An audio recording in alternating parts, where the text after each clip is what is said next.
Hello students, welcome to BSc coaching. मैं R K Tiwari आप लोगों के लिए आज बहुत ही इंपॉर्टेंट एक सूचना लेके आया हूं। सूचना ये है कि हम लोग एसबीआई क्लर्क का क्रैश कोर्स 26 दिसंबर से स्टार्ट करने जा रहे हैं। तो जो लोग भी इच्छुक विद्यार्थी हैं वो हमारे यहाँ आकर के एनरोल करा सकते हैं। एडमिशन चालू है। ओके, अब एसबीआई क्लर्क क्रैश कोर्स को देखते हुए मैं आपके लिए बड़ा ही इंपॉर्टेंट क्वेश्चंस का एक प्रीवियस ईयर क्वेश्चंस का सेट लेके आया हूं परसेंटेज, जो कि आप जानते हो परसेंटेज बड़ा ही खास, बड़ा ही इंपॉर्टेंट टॉपिक साबित होता है पूरे अर्थमेटिक पोर्शंस में। तो कुछ क्वेश्चंस आज हम लोग देखेंगे जो कि पूछे गए हैं आपके एग्जाम्स में एसबीआई में। ओके, तो लेट अस सी, बिना समय गवाए अब आपको परसेंटेज का कुछ क्वेश्चंस रखने जा रहे हैं। उससे पहले कुछ परसेंटेज के बारे में कुछ फैक्ट्स आपको पता होना चाहिए। सबसे पहले प्यारे ये बताइए, परसेंटेज को हम लोग इस तरह से डिनोट करते हैं। इसका मीनिंग होता है 1/100। This is the meaning of percentage. आप लोगों को पता होना चाहिए कोई भी परसेंटेज को हम लोग फ्रैक्शन में कैसे कन्वर्ट करते हैं, क्योंकि इसका बहुत ही इंपॉर्टेंट अहम रोल प्ले होगा आपके प्रॉब्लम्स बनाने के दरमियान। कन्वर्ट इनटू फ्रैक्शन, कैसे हम लोग इसको फ्रैक्शन में बदलेंगे, ये आप सबों को पता होना चाहिए। जैसे मैंने एक परसेंटेज लिखा आपका 33 होल 1/3%। अगर इसका फ्रैक्शन हमें लिखना हो तो कैसे करेंगे? पहले इसको ब्रेक करो। 33 इंटू 3 99 प्लस 1 100/3, और परसेंट का जो फ्रैक्शन वैल्यू होता है, ये परसेंट का जो मीनिंग होता है 1/100 होता है। 100 कैंसिल, यानी 33 होल 1/3 का फ्रैक्शन वैल्यू क्या होगा? 1/3। ओके, अगर 33 होल 1/3% मोर अगर हो जाए, मोर, तो डियर कैंडिडेट मोर की स्थिति में क्या करना है? फ्रैक्शन आपका बदल जाएगा, 3+1 कर देना है। 3+1 यानी अधिक रहेगा, मोर रहेगा, तो रेशियो मस्ट बी 4/3। ओके, ध्यान रखना, ये काम आएगा। और अगर 33 होल 1/3% कहीं लेस लिखा हुआ है, लेस, तो माइनस कर देना है। 3 इसमें प्लस किया, 3+1 इसमें माइनस कर देना है, 3 - 1। डिनोमिनेटर अनचेंज रहेगा, सिर्फ न्यूमरेटर बदलेगा, ऊपर वाला बदलेगा, अंश हर जो है एक समान रहेगा डिनोमिनेटर। ओके, तो ये ध्यान देने वाली बात है कि नॉर्मल अगर परसेंट रहे तो उसका फ्रैक्शन हो जाता है 1/3। 33 होल 1/3% अगर मोर वर्ड यूज हो तो इसका फ्रैक्शन हो जाएगा 4/3। 33 होल 1/3% लेस हो तो इसका मतलब हो जाएगा 2/3। अगर मैं एक और एग्जांपल आपके सामने रखूं कि भाई मेरे 66 होल 2/3%, इसका फ्रैक्शन क्या होगा? ब्रेक करो, 66 इंटू 3 198 प्लस 2, तो 200/3 इंटू परसेंट का जो मीनिंग होता है वो 1/100 होता है। 0000 कैंसिल करो, यानी it's fraction value must be 2/3। मैं रिपीट करता हूं, अगर 66 होल 2/3% मोर लिखा हो, मोर, तो अभी जैसे मैंने बताया कि मोर की स्थिति में ऐड कर देना है numerator denominator. 3 + 2 it will become 5/3। अगर लेस होगा, लेस, तो 33 - 2 1/3। बस इन बातों का ध्यान रखना है परसेंट में, पहली बात। ओके, दूसरी बात, अगर मैं आपके सामने कुछ बेसिक सवाल रखूं कि अगर मैंने सवाल किया कि 57 is how much percent of 190, percentage आपको निकालना है, फाइंड करना है। 57 is how much percent of 190। अब परसेंट में कैसे कन्वर्ट करेंगे? 57 ऑफ के बाद जो भी वैल्यू रहेगा वो हमेशा डिवाइड में जाएगा, हमेशा याद रखना। तो 57 अपॉन 190, क्योंकि अभी ये फ्रैक्शन में है तो फ्रैक्शन से परसेंटेज में कैसे आप चेंज करोगे, इनटू 100 करके, तब जाके यहां परसेंट का सिंबल लागू लगा सकते हो। 0 से 0 कैंसिल हुआ, 19 से 3 times 57, 3 into 10, how much percent, 30%। Okay, similarly अगर मेरा सवाल इस प्रकार होता कि 402 is how much percent of 402 is how much percent of 134, अब बताइए तो क्या हो जाएगा, 402 अपॉन 134 इंटू 100, तो आपका इस स्थिति में आंसर जो होगा वो how much it will be, 300%। तो 402 is how much percent of 134, 300%। Correct. तो इन चीजों का ध्यान रखिएगा, परसेंटेज के बेसिक चीजों का ज्ञान आपको होगा, तभी आप पेपर्स के प्रॉब्लम सॉल्व कर पाओगे। अब बिना वक्त गवाए जितनी बातें अभी फिलहाल मैंने आपके सामने रखी, इसको ध्यान में रखते हुए अब कुछ क्वेश्चन जो पूछे गए वो आपके सामने में रखना चाहूं। ये रहा पहला क्वेश्चन, देखिए कहा जा रहा है कि the income of Ram is 12.5% more than that of Shyam, the income of Shyam is less than that of Ram भाई। अभी प्यारे बच्चे तुरंत मैंने आपको एक बात बताई, 12.5%। सबसे पहले 12.5% का आपको फ्रैक्शन पता होना चाहिए, तो 12.5% को फ्रैक्शन में कन्वर्ट करो पहले, 12 इंटू 2 24 प्लस 1 25/2, यहां तक आपको चीजें समझ में आ गई होगी। 12 इंटू 2 24 प्लस 1, कोई भी मिक्स फ्रैक्शन को ब्रेक करने का ये टेक्निक है, तरीका है। 25/2 और परसेंट के बदले मैंने कहा कि 1/100। अब 25 से देखो तो 4 टाइम्स में पूरा पूरा कट जा रहा है, तो 1/8 आया, लेकिन सवाल में मोर वर्ड यूज है। तो अभी मैंने थोड़ी देर पहले भी बताया कि 12.5% जब मोर रहे तो 1/8 ना होके फ्रैक्शन क्या हो जाएगा, 9/8। यही मैं कहना चाह रहा हूं, 9/8 प्लस कर देना, 8 प्लस 1 9/8। यानी अब यहां पे सवाल पे वापस लौटो कि राम का जो इनकम है श्याम के इनकम से 12.5% मोर है, राम का इनकम मोर है 12.5%, तो राम और श्याम के बीच जो इनकम का रेशियो होगा वो इट विल बी 9:8। 9:8। देखो मैंने यहां रफ वर्क कर दिया है ताकि कोई बच्चे कंफ्यूज ना हो कि कैसे हम लिख सकते हैं 9/8। ओके, 9, राइट, यानी राम मिनिमम 9 यूनिट अर्न करता है और श्याम 8 यूनिट कम अर्न करता है। तो अब तक सवाल पूछा गया उलट के पलट के, you have to find out the income of Shyam is how much percent less than that of Ram। तो बताइए श्याम का इनकम राम से कितना कम है, बताओ तो। 8 जो है 9 से कितना कम है, कम मतलब डिफरेंस 1 का कम है 9 से, तो 9 नीचे, जो भी रहेगा वो डिवाइड में, तो दैन राम, तो राम का जो भी इनकम है उसको डिवाइड करना है इंटू 100, इतना परसेंट ना लेस। अब इसको आप मिक्स फ्रैक्शन में लिख सकते हैं, 100/9% को 11 होल 1/9, मिक्स फ्रैक्शन में इसको हमने लिख डाला, तो 11 होल 1/9% लेस होगा किसका इनकम, आपका श्याम का इनकम, किससे, राम से। ओके, तो ये रहा इसका फर्स्ट क्वेश्चन का सॉल्यूशन या आंसर क्या है। तो उम्मीद करता हूं आप चीजों को समझ चुके होंगे कि क्या मैं कहना चाह रहा था कि श्याम का इनकम राम से कितना लेस है। तो क्लियरली यहां आपको दिख रहा होगा कि 8 जो है 9 से 1 लेस है और 9 से है तो 9 इसलिए आपको डिवाइड करना है, करेक्ट। चलिए moving on to the next problem.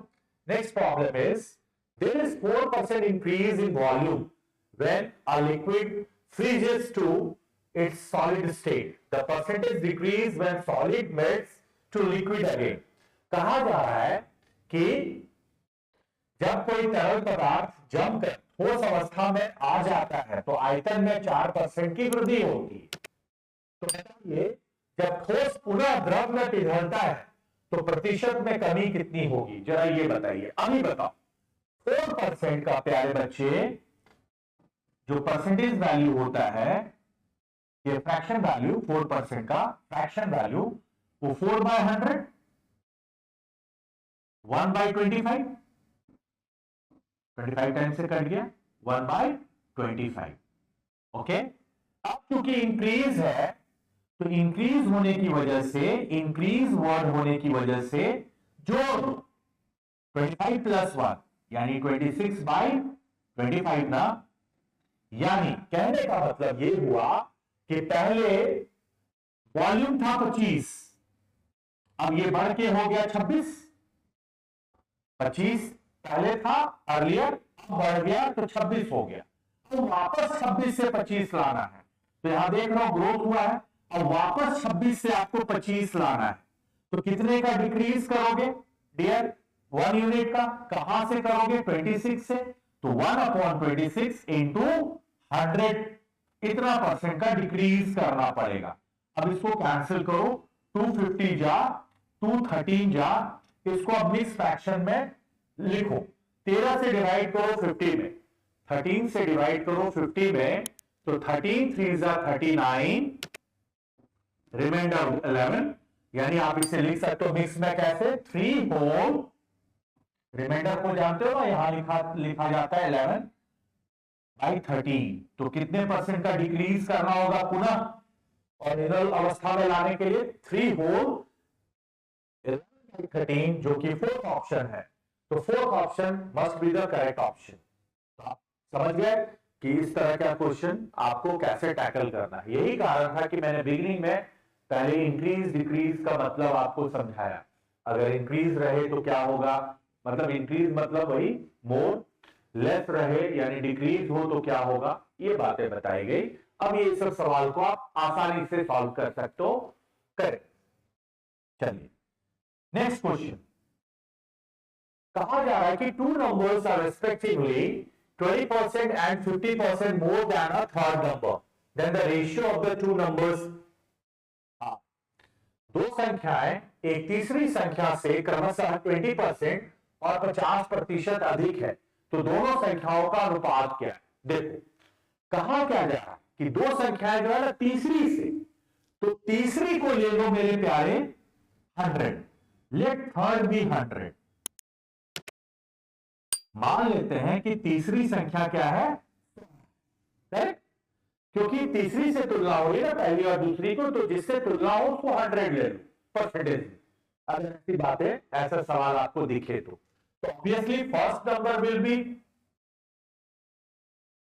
120, 20% मोर, 120 ना, 20% more means 120. Then second number must be 150. Second number is 150. Now, finally you have to find out the fraction between first and second, means ratio between the first and second number. So how much will be the ratio between first and second? The ratio between first and second must be, just cancel from 0, 0, 3 4 are 12, 3 5 are 15. So how much will be the ratio between first and second? 4:5. That much is your answer. Option C absolutely correct option, right? तो कौन सा option आपका बिल्कुल correct होएगा? Third, 4:5, right? तो जिससे भी तुलना की जाए, जिससे भी कंपैरिजन किया जाए, उसको 100 लेना, ये मेरा सुझाव है, सजेशन है ऐसे सवालों को बनाने में। मोर था, यही रीजन है, 20% मोर, ये 100 तो है ही, उससे 20 ज्यादा तो 120, और ये 50% मोर यानी 150, और इनके बीच रेशियो निकालना था, बंटवारा करना था फर्स्ट एंड सेकंड के बीच। तो 4:5 एब्सोल्युटली करेक्ट ऑप्शन। चलिए नेक्स्ट क्वेश्चन। कहा गया है इन an examination A got 25% marks more than B got 10% less than C, and C got 25% more than D. If D got 320 marks out of 500, the marks obtained by A was। दो संख्या एक तिहाई संख्या क्रमशः, दो संख्या, हाँ, इन an examination A got 25% more than B got 10% less than C। देखो प्यारे बच्चे,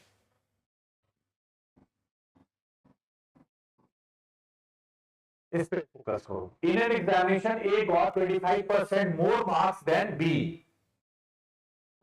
25% मोर देन बी। बताइए 25% का फ्रैक्शन क्या होता है? मैं थोड़ा इधर रफ वर्क कर दे रहा हूं ताकि आपको समस्या ना हो समझने में।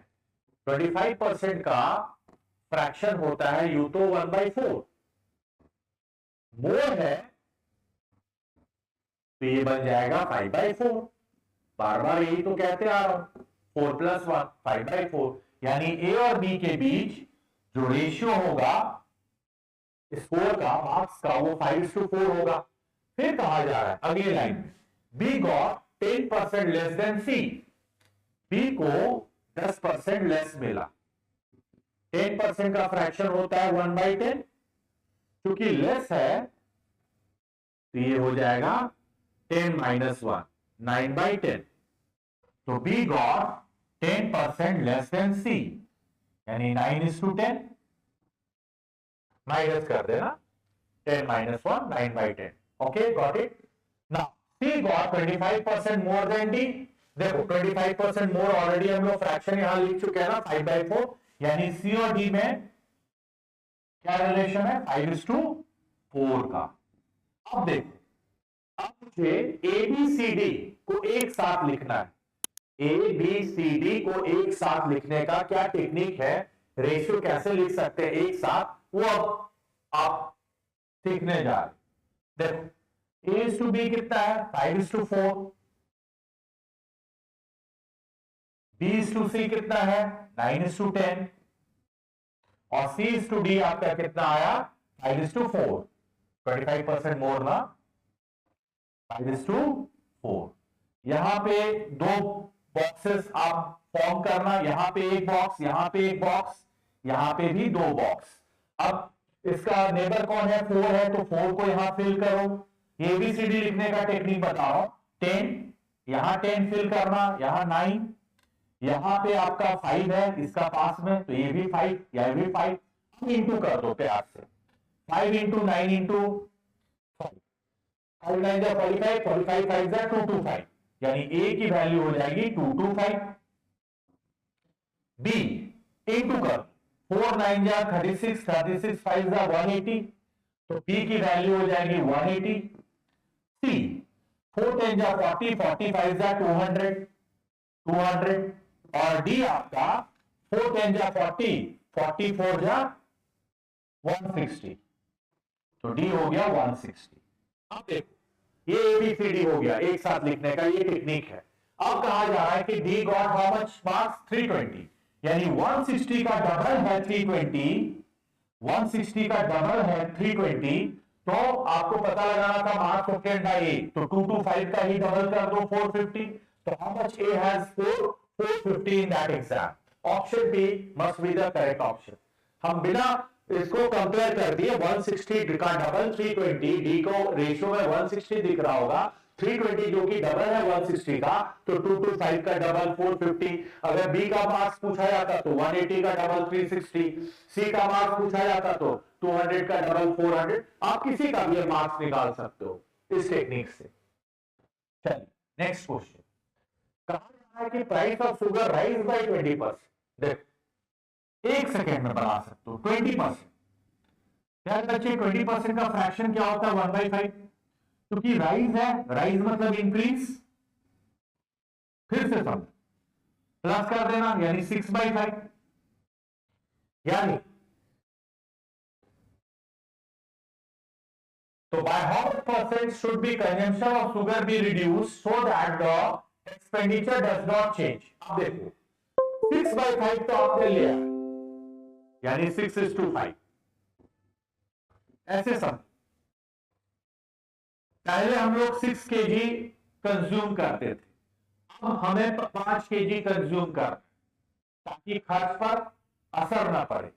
तो 6 से 5 फिर वापस आना है, घटाना है, तो 6 से 5 यानी 1 का यूनिट का डिक्रीज करेंगे, और कहां से कर रहे हैं? 6 से, तो 1/6 इंटू 100% का कंजम्पशन में रिडक्शन करना पड़ेगा, ताकि खर्च पे कोई प्रभाव ना पड़े। कंजम्पशन ये एक्सपेंडिचर रिमेन्स अनचेंज्ड। क्या मैं कह रहा हूं?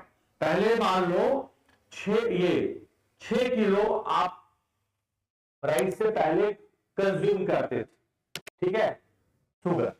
अब आप दाम बढ़ने के कारण, क्योंकि दाम बढ़ेगा तो आपका क्या होगा, क्वांटिटी आपको कम खरीदना पड़ेगा। तो पहले 6 केजी खरीदते थे, 5 केजी खरीद रहे हो, तो कितने का रिडक्शन आ रहा है क्वांटिटी में? 1 का। कहां से? 6 से। तो कंजम्पशन में कितना का रिडक्शन करना पड़ेगा?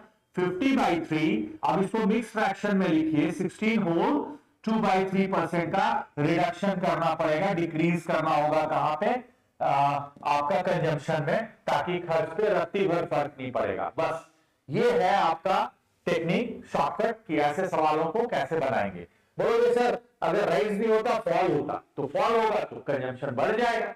अगर फॉल होता 20% का तो 4/5, पहले आप 4 करते थे, आप 5 करोगे, तो 1 यूनिट का ग्रोथ होगा, 4 से होता तो 1/4 इंटू 100, 25% का इंक्रीज हो जाता।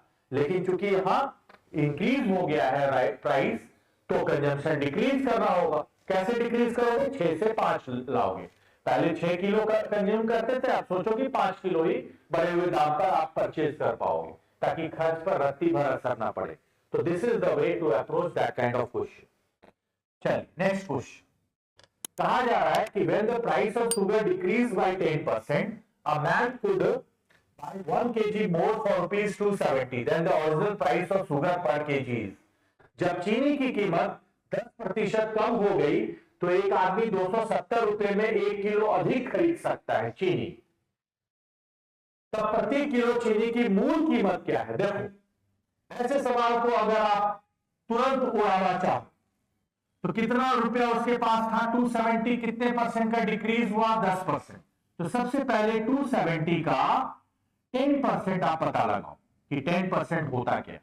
तो 270 का 10% होता है 27। 27 में कितना किलो उसको ज्यादा मिल रहा है? 1 किलो।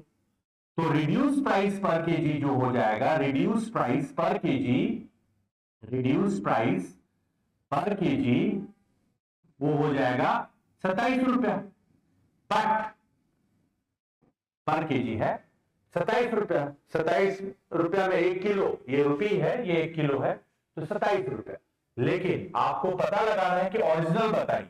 तो बताइए, ये जो 27 रुपया है, ये 10% रिडक्शन वाला प्राइस है, यानी ये 27 90% को रिप्रेजेंट कर रहा है।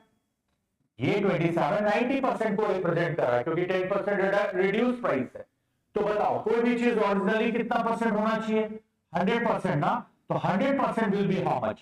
तो 27 into 100 divided by 90. After solving this, how much you will get? 30 ना। तो ओरिजिनल प्राइस पर केजी मस्ट बी 30 रुपीज। तो 30 रुपया पर किलो ओरिजिनल प्राइस रहा होगा। तो ऐसे ये अप्रोच बेस्ट अप्रोच है कि इस तरह के क्वेश्चन को आप हैंडल कैसे करोगे जब प्राइस बढ़ जाएगा। ठीक है, प्राइस अगर घट जाए तो आपकी परचेजिंग पावर बढ़ जाएगी। वही हुआ है इस सवाल में। प्राइस 10% से घट गया, तो 270 का 10% निकालो, 27। कितना किलो मोर मिलता है? 1 केजी। तो 27 में 1 किलो, तो 1 किलो प्रति kilo reduce price 27, and that 27 represents 90%. 90% equals to 27. Any price before reduction is 100% all the time. So 100% will be how much? 30 rupees. Okay? एक इसी तरह का एक और क्वेश्चन देखते हैं। A reduction of 21% in the price of an item enables a person to buy 3 kg more for rupees 100. The reduced price is, इस बार reduced price से निकालना है। किसी वस्तु की कीमत में 21% की कमी से एक व्यक्ति 100 रुपए में 3 किलो अधिक खरीद सकता है। आपकी बात देखो, पिछले क्वेश्चन में 1 किलो मोर है, यहाँ पे 3 किलो मोर है। अब तो सीख जाओ। तो 100 रुपीज वो लेके गया था, कितने परसेंट का रिडक्शन आया? 21%। तो 100 का 21% इज हाउ मच? 21। तो 21 रुपी में उसे कितना मोर मिला? 3 किलो ना मोर, तो 21 रुपया में 3 किलो। तो रिड्यूस प्राइस पर KG must be RP. Reduce price, RP से कंफ्यूज मत होना, रिड्यूस प्राइस पर केजी। तो 21 रुपया में 3 किलो, तो 1 किलो का दाम विल बी हाउ मच? 7 रुपी ना। तो reduce price must be 7 rupees. Okay, तो कोई डिटेल में जाने की आपको जरूरत नहीं है, यही सब क्रैश कोर्स में आपको रिक्वायर्ड है बैंक एग्जाम क्लियर करने के लिए। ये सब चीजें आपके दिमाग में हर वक्त होनी चाहिए। तो इसी का प्रयास है हम लोगों की तरफ से कि ताकि आपको बेस्ट चीजें दी जाए। चलिए अगला सवाल है, a candidate who gets 20% marks in an examination fails by 30 marks. एकदम बुलाते चलो question. Another candidate who gets 32% gets 42 marks more than the pass marks. Then the percentage of pass marks is. अच्छे पहले सवाल को समझिए। कहा जा रहा है कि एक विद्यार्थी 20% अंक लाया लेकिन बेचारा फेल हो गया। कितने मार्क्स से? 30 मार्क्स से फेल हो गया।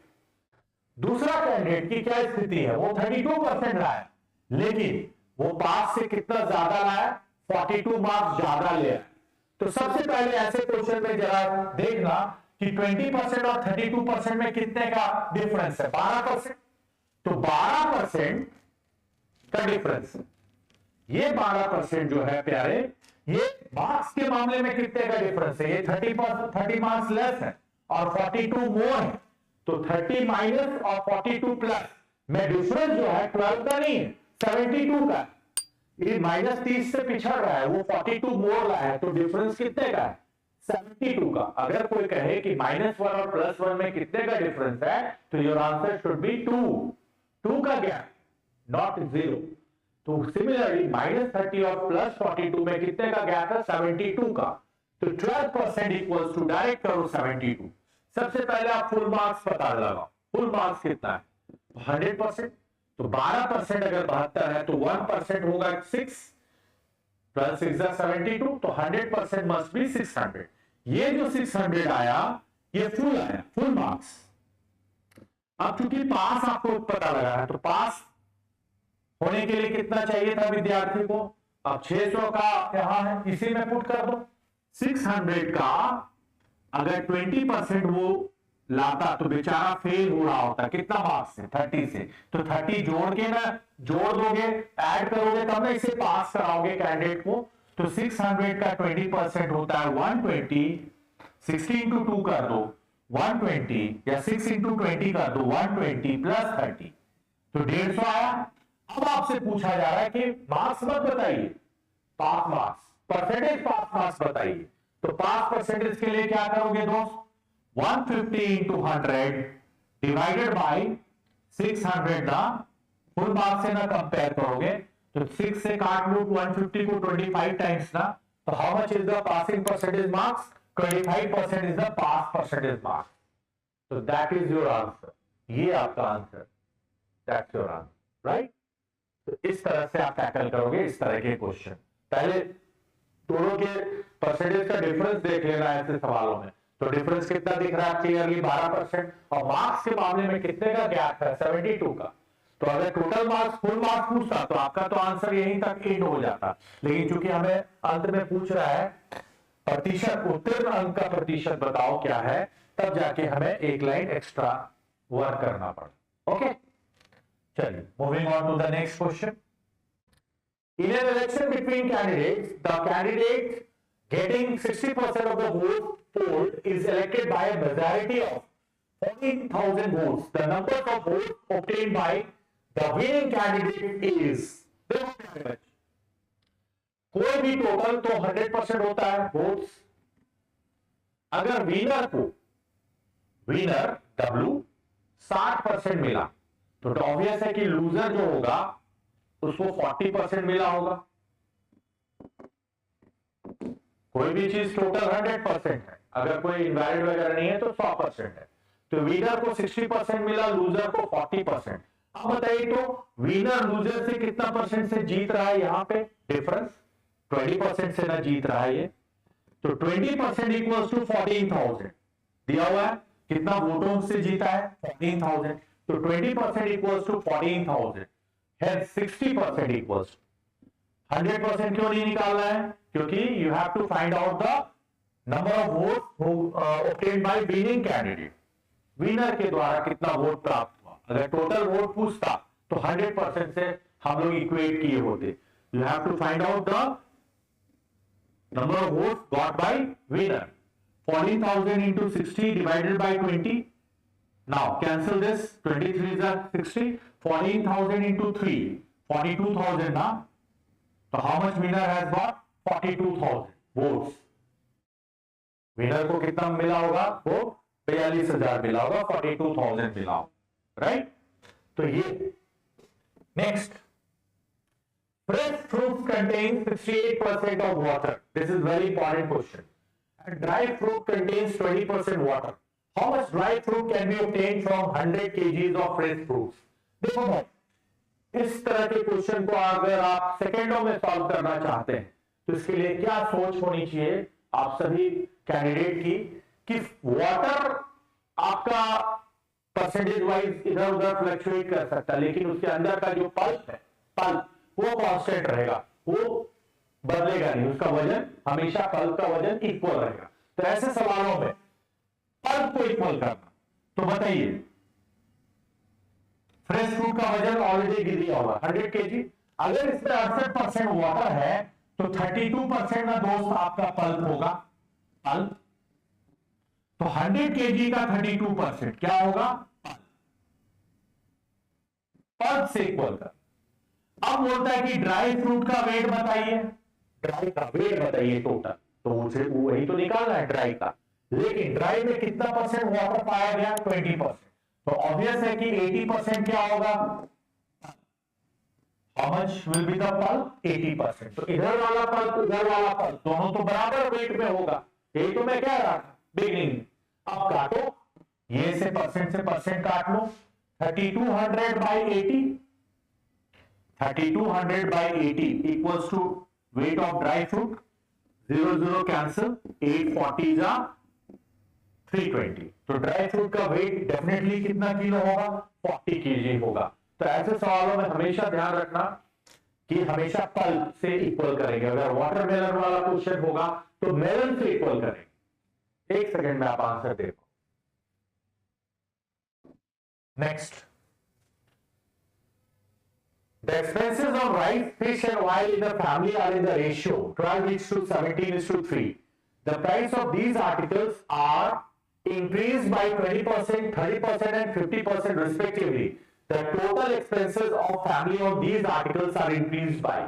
देखो कितना प्यारा सा सवाल है कि एक परिवार जो है ना चावल पर, मछली पर और तेल पर किस अनुपात में खर्च किया करते हैं? 12, 17 और 3 के रेशियो में खर्च करते थे, लेकिन अचानक इन चीजों का दाम में वृद्धि हो गया। कितना कितना परसेंट से? 20% से, 30% से और 50% से। तो आपको पता लगाना है कि ओवरऑल कितना प्रतिशत की वृद्धि हुई, जरा ये पता लगाओ। तो सिंपल सा थ्योरी है, पहले खर्च आप कितना करते थे? 12, 17 एंड 3, सबको जोड़ दो, यानी 32 यूनिट खर्च करते थे पहले, तीनों को जोड़ दिया 12, 17 थे। लेकिन पता चला कि राइस में कितना परसेंट का ग्रोथ हुआ? 20%। तो डायरेक्ट पहले ग्रोथ ही लिख लो, 20% का फ्रैक्शन 1/5, 30% 3/10, फ्रैक्शन एकदम याद रहना चाहिए, 50% यानी हाफ, इतना ग्रोथ हुआ। अब इसको सॉल्व करो, 12/5 2.4, 51/10 5.1, 3/2 1.5, यानी यहां पे देख लो कितना का टोटल ग्रोथ हुआ। जोड़िए, 5 2 7 7 1 8 8 और 0.5 1 8 1 9 यूनिट का टोटल ग्रोथ हुआ। और पुराना खर्च था हमारा 32, तो वही पूछा जा रहा है कि 9 जो है टोटल ग्रोथ 32 का कितना परसेंट है? 9 जो है 32 का कितना परसेंट? अब कैंसिल करो, 4 8 जा 425 जा 225/8। अब 225/8 को 225 में डिवाइड करो, 8 2 जा 16, 8 8 जा 64, यानी 28 होल 1/8% का ना ग्रोथ हुआ ओवरऑल। तो कितने प्रतिशत की वृद्धि हुई? अगर चावल, मछली, तेल का दाम इस प्रकार वृद्धि हो जाए तो 28 होल 1/8% का ओवरऑल ग्रोथ हुआ। तो ये प्रोसेस, ये आइडिया आपको लगाना है ऐसे सवालों को टैकल करने के लिए। तो उम्मीद करता हूं इस सेशन से, इस जानकारी से आप लोगों को बहुत हद तक फायदा ही होगा।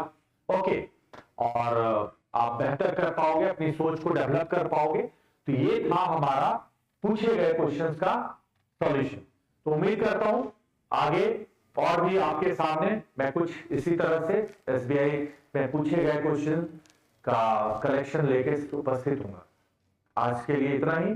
Thank you so much.